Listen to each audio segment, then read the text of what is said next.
Before I get to night 2, I'd like to talk about my journey with Cambo. And Cambo is a neurotoxin from a frog that has no other predators. I knew Cambo was going to be there, and really I just thought, I don't think I'm going to do it unless it was sort of this thing, like it was FOMO. It was like, if enough people do it, I'll do it.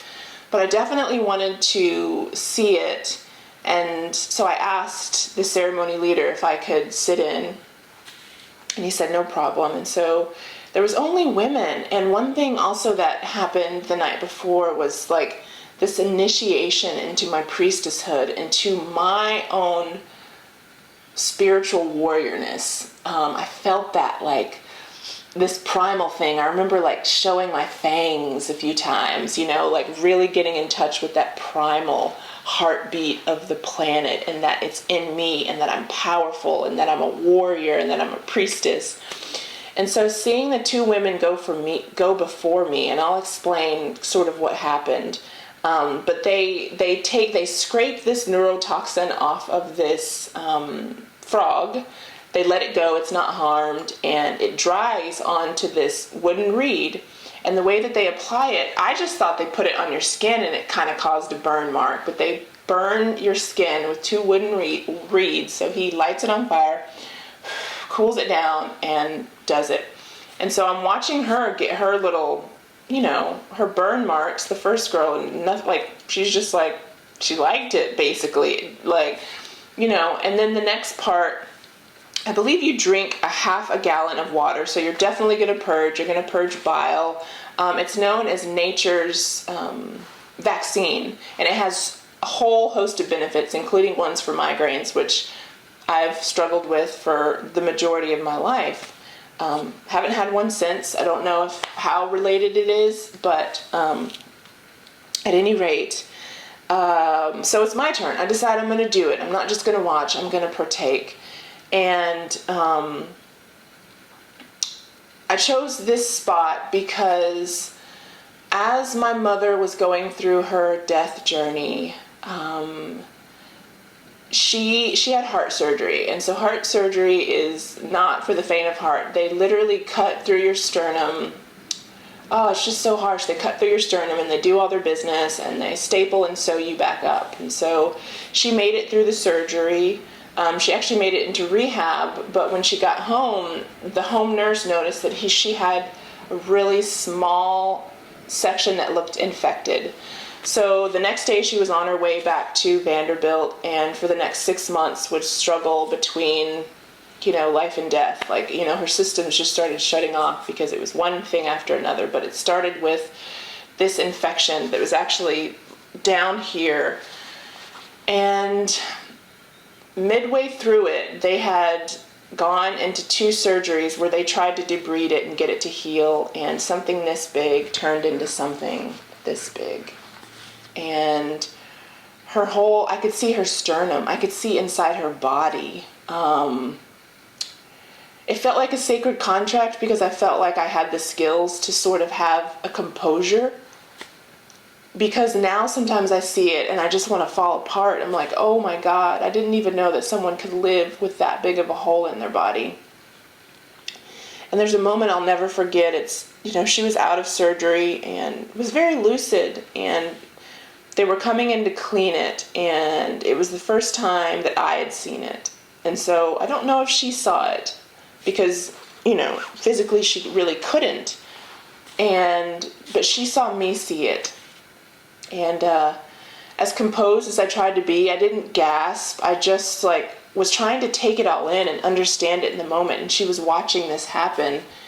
And I think she knew then, because she had been asking the doctors if she was going to die for a while. And I think in the beginning they truly didn't have a feel for what could happen. They knew that it didn't look good, but they weren't sure. And I think at this point, when she saw me see it, she had to come to a place where she understood her journey with death. And so when asked where I wanted to have it, I could have had it on my arm, on my back, and one other place, but I decided I was going to have it here in honor of my mom, and still stick with it, the decision.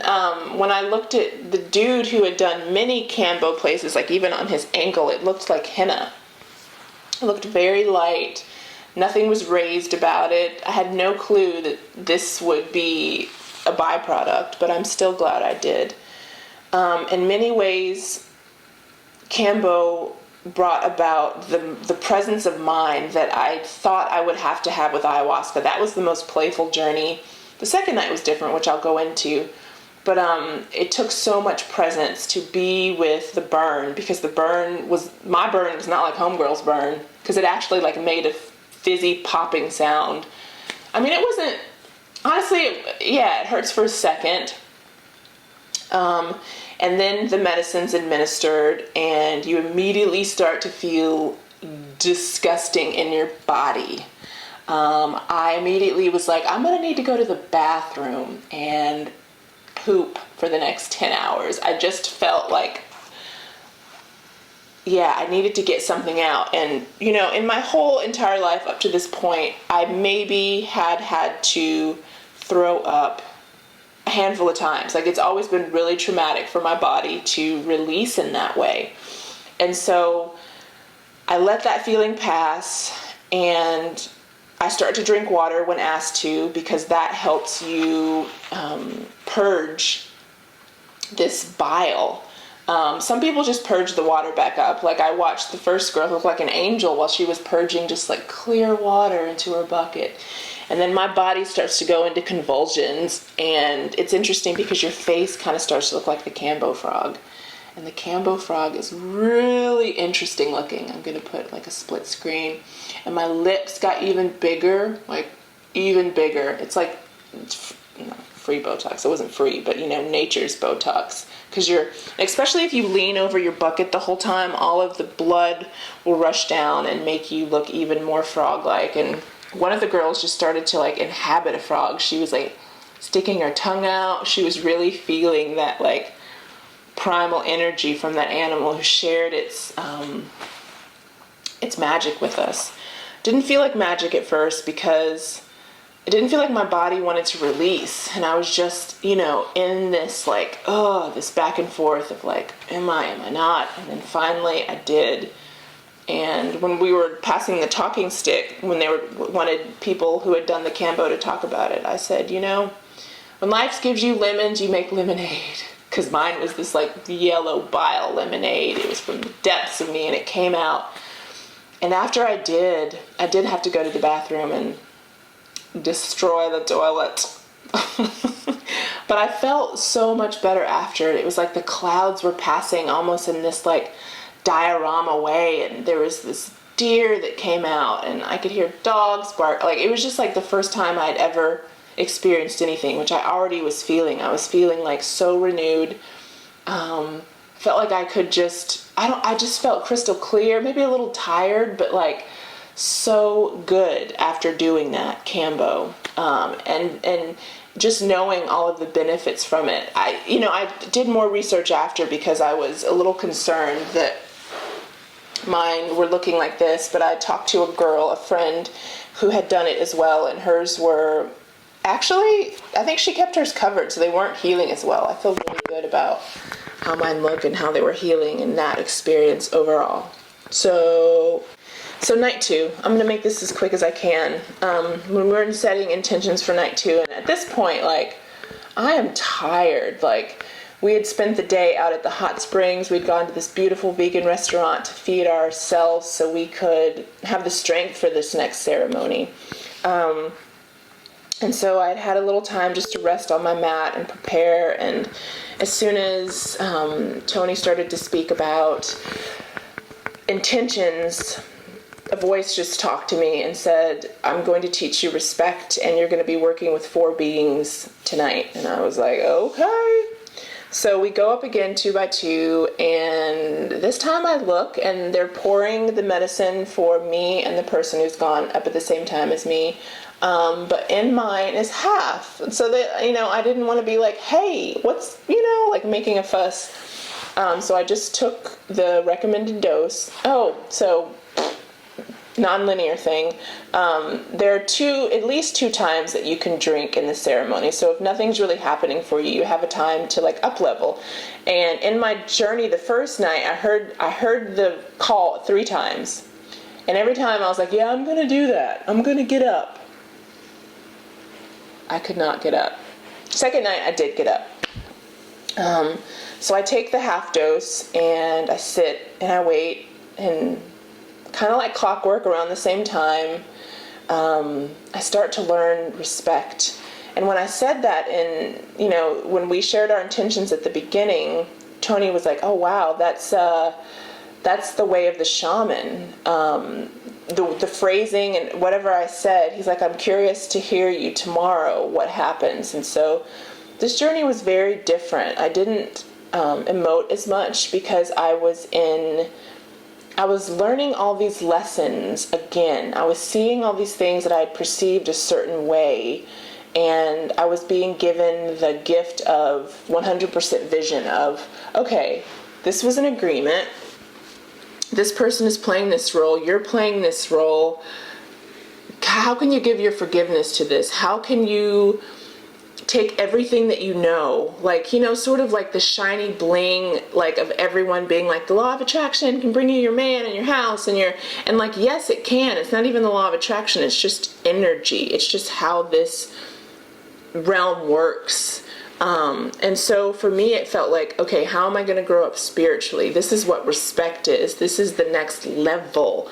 So it wasn't as like zippy, something I needed to do the first night, but this night was more like grounded in this like strong wisdom that I know that I am. I had to give myself permission to play because I came in with this grandmother energy. It's not like I didn't have screw up moments or whatever, but I always felt this deep well of wisdom that I could pull on. And that night was all about that. It was looking at these situations. It was working with these beings. It was quieter. I didn't get any taps on the shoulders. I didn't purge that night as well.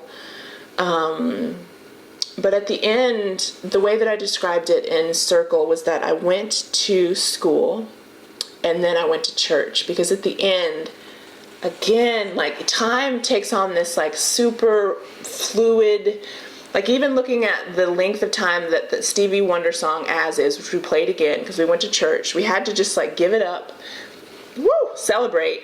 It seemed like it was just going on for hours, and maybe they had a different mix. I haven't asked that question yet, but I also know that, when you're in that realm, time is not the same thing. So I learned all these lessons and really gave my love and forgiveness to all these people. And one thing that I really actually enjoyed about the challenge of ayahuasca is that the ceremony is 30%. And 70% is, how are you going to take this, integrate this in your life? What changes are you going to make? Who are you going to be after this? That, just like the idea of yoga. It's like yoga is in 1 hour class normally, but do you live the yogic lifestyle outside of the class?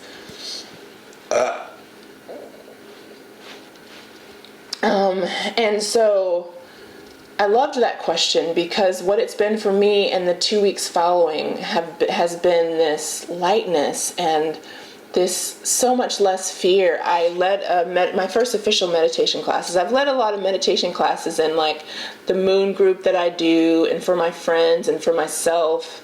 But this was the first official class where people signed up and they took their money and they took their time to come. And although there was some fear, it wasn't as deep. And even with the talking stick, like normally if I'm in a group of people, I say yes, but as the stick is coming to me, my heart's like, drrrr. And this time there was this peace, and there wasn't that feeling, which was great. And I actually heard from someone else that they felt similarly.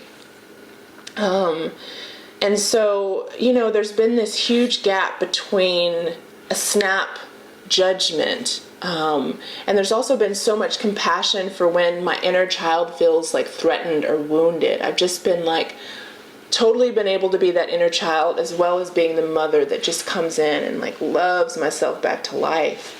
I feel so much more powerful. I feel so much more capable. I feel so much more grounded.